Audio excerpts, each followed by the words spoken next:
ಮುಂಬೈನಲ್ಲಿ ನಡು ರೋಡ್ನಲ್ಲೇ BMW car ಹೊತ್ತಿ ಉರಿದಿದೆ. ಮುಂಬೈನ ಜೋಗೇಶ್ವರಿ ಸೇತುವೆ ಮೇಲೆ ಕಾರು ದಗ ದಗ ಹೊತ್ತಿ ಉರಿದಿದೆ. ಬಿಎಂಡಬ್ಲ್ಯೂ ಕಾರು ಚಲಿಸ್ತಾ ಇದ್ದಾಗಲೇ ಬೆಂಕಿ ಹೊತ್ತುಕೊಂಡಿದೆ. MS02 JP 9955 ನಂಬರ್ನ ಬಿಎಂಡಬ್ಲ್ಯೂ ಕಾರು ಇದೀಗ ಭಸ್ಮ ಆಗಿರೋದು ಗೊತ್ತಾಗ್ತಾ ಇದೆ. ಬೆಂಕಿ ಕಾಣಿಸ್ಕೊಳ್ತಾ ಇದ್ದ ಹಾಗೆ ಡ್ರೈವರ್ ಹೊರಗಿಳಿದು ಓಡ್ ಹೋಗಿದ್ದಾರೆ. ಕಾರು ಹೊತ್ತಿ ಉರಿದಿರೋದನ್ನ ನೋಡಿ ಸವಾರರು ಬೆಚ್ಚಿ ಬಿದ್ದಿದ್ದಾರೆ. ನೋಡಿ ದೃಶ್ಯದಲ್ಲಿ ಗಮನಿಸ್ತಾ ಇದ್ದೀರಲ್ಲ, ಚಲಿಸ್ತಾ ಇದ್ದಂತ ಕಾರು ರೋಡ್ನಲ್ಲೇ ಇದೆ, ಬೆಂಕಿ ಹೊತ್ತಿ ಉರಿದಿದೆ. ಇದು ಜೋಗೇಶ್ವರಿ ಸೇತುವೆ ಮೇಲ್ಭಾಗ, ಮುಂಬೈಯ ದೃಶ್ಯಗಳಿದು. ಇತ್ತೀಚೆಗೆ ಈ ರೀತಿಯಾದಂತಹ ಪ್ರಕರಣಗಳು ಸಾಕಷ್ಟು ಬರ್ತಾ ಇದೆ. ಕೆಲವೊಂದಷ್ಟು ಎಲೆಕ್ಟ್ರಾನಿಕ್ ವಾಹನಗಳು ಈ ರೀತಿಯಾಗಿ ಸುಟ್ಟು ಭಸ್ಮವಾಗಿರೋದನ್ನು ನಾವು ಗಮನಿಸ್ತಾ ಇದ್ವಿ. ಅತಿಯಾದ ಬಿಸಿಲಿನ ತಾಪಕ್ಕೋ ಇನ್ಯಾವುದೋ ಒಂದು ಸಮಸ್ಯೆಯಿಂದ ಈ ರೀತಿಯ ಘಟನೆಗಳು ಆಗ್ತಾನೆ ಇದೆ. ಇದೀಗ ಬರ್ತಾ ಇರುವಂತಹ ಸುದ್ದಿ ಮುಂಬೈನದ್ದು. ಮೇಲ್ ಸೇತುವೆ ಮೇಲೆ ಚಲಿಸ್ತಾ ಇದ್ದಂತ ಬಿಎಂಡಬ್ಲ್ಯೂ ಕಾರು ಹೊತ್ತಿ ಉರಿದಿದೆ. ಯಾವಾಗ ಬೆಂಕಿ ಸ್ವಲ್ಪ ಹೊತ್ಕೊಳ್ಳುತ್ತಲ್ಲ, ಚಾಲಕನಿಗೆ ಗೊತ್ತಾಗಿ ಆತ ಕಾರ್ನಿಂದ ಇಳಿದು ಹೊರಗೋಡಿದ್ದಾರೆ. ಒಂದ್ ವೇಳೆ ಲಾಕ್ ಆಗಿದ್ರೆ ದೊಡ್ಡ ಅನಾಹುತನೇ ಸಂಭವಿಸ್ತಾ ಇತ್ತು. ಇದೀಗ ರೋಡ್ ಕೂಡ ಬ್ಲಾಕ್ ಆಗಿದೆ, ನೀವು ದೃಶ್ಯದಲ್ಲಿ ಗಮನಿಸ್ತಾ ಇದ್ದೀರಾ. ಸಂಪೂರ್ಣವಾಗಿ ಬಿಎಂಡಬ್ಲ್ಯೂ ಕಾರು ಹೊತ್ತಿ ಉರಿದಿದೆ.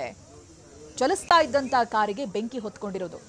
ಅದೃಷ್ಟಕ್ಕೆ ಚಾಲಕ ಮೊದಲೇ ಅದನ್ನ ಗಮನಿಸ್ತಾರೆ, ಹಾಗಾಗಿ ದೊಡ್ಡ ಅವಘಡ ತಪ್ಪಿದೆ.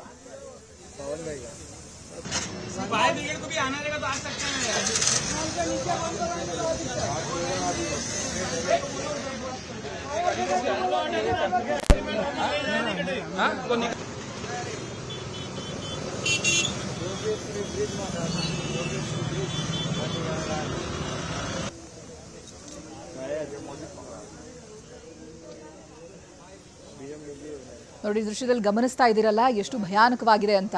ಸಂಪೂರ್ಣವಾಗಿ ಕಾರೇ ಹೊತ್ತಿ ಉರಿತಾ ಇದೆ. ಬಿಎಂಡಬ್ಲ್ಯೂ ಕಾರ್ ಇದು. ಹಿಂದ್ಗಡೆ ವಾಹನಗಳಿದಾವೆ, ಮುಂದೆ ಬರೋದಕ್ಕೆ ಭಯ.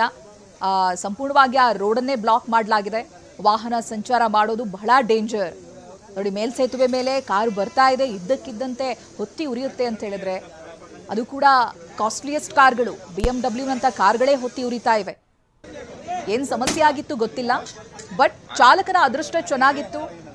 ಮುಂಚೆನೆ ಅದನ್ನ ಗಮನಿಸ್ತಾರೆ, ಹಾಗಾಗಿ ಆಗ್ಬೇಕಿದ್ದಂತ ಬಹುದೊಡ್ಡ ಅವಘಡ ತಪ್ಪಿದೆ. ಚಾಲಕ ಎಸ್ಕೇಪ್ ಆಗ್ತಾರೆ. ನೋಡಿ ಅದು ಆ ಬ್ಲಾಸ್ಟ್ ಸೌಂಡ್ ಕೂಡ ಕೇಳಿ ಬರ್ತಾ ಇದೆ.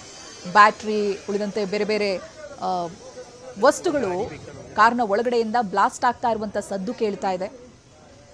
ಅವಾಗಿದ್ದಕ್ಕೆ ಗಮನಿಸಿದ್ರೆ ಇದೀಗ ಮತ್ತಷ್ಟು ಹೆಚ್ಚಾಗ್ತಾ ಇದೆ ಬೆಂಕಿಯ ಜ್ವಾಲೆ. ಜನ ದೂರದಲ್ಲೇ ನಿಂತು ನೋಡ್ತಾ ಇದ್ದಾರೆ. ಯಾರು ಕೂಡ ಬೆಂಕಿ ನಂದಿಸೋದಕ್ಕೆ ಅಗ್ನಿಶಾಮಕ ದಳಕ್ಕೆ ಕರೆ ಮಾಡಿದಾರೋ ಇಲ್ವೋ ಆ ಪ್ರಯತ್ನಗಳಂತೂ ಈ ದೃಶ್ಯದಲ್ಲಿ ಕಾಣಿಸ್ತಾ ಇಲ್ಲ ನಮಗೆ. ಮೇಲ್ ಸೇತುವೆಯಲ್ಲಿ ಕಾರು ಹೊತ್ತಿ ಉರಿತಾ ಇರುವಂತ ದೃಶ್ಯಗಳಷ್ಟೇ ನಾವು ನೋಡಬಹುದಾಗಿದೆ. ಹಿಂಬದಿಯಿಂದ ಬರ್ತಾ ಇದ್ದಂತ ವಾಹನಗಳು ಅಲ್ಲಲ್ಲೇ ನಿಂತಿದ್ದಾವೆ. ಡ್ರೈವರ್ ಈ ಘಟನೆಯಲ್ಲಿ ಸೇಫ್ ಆಗಿದ್ದಾರೆ.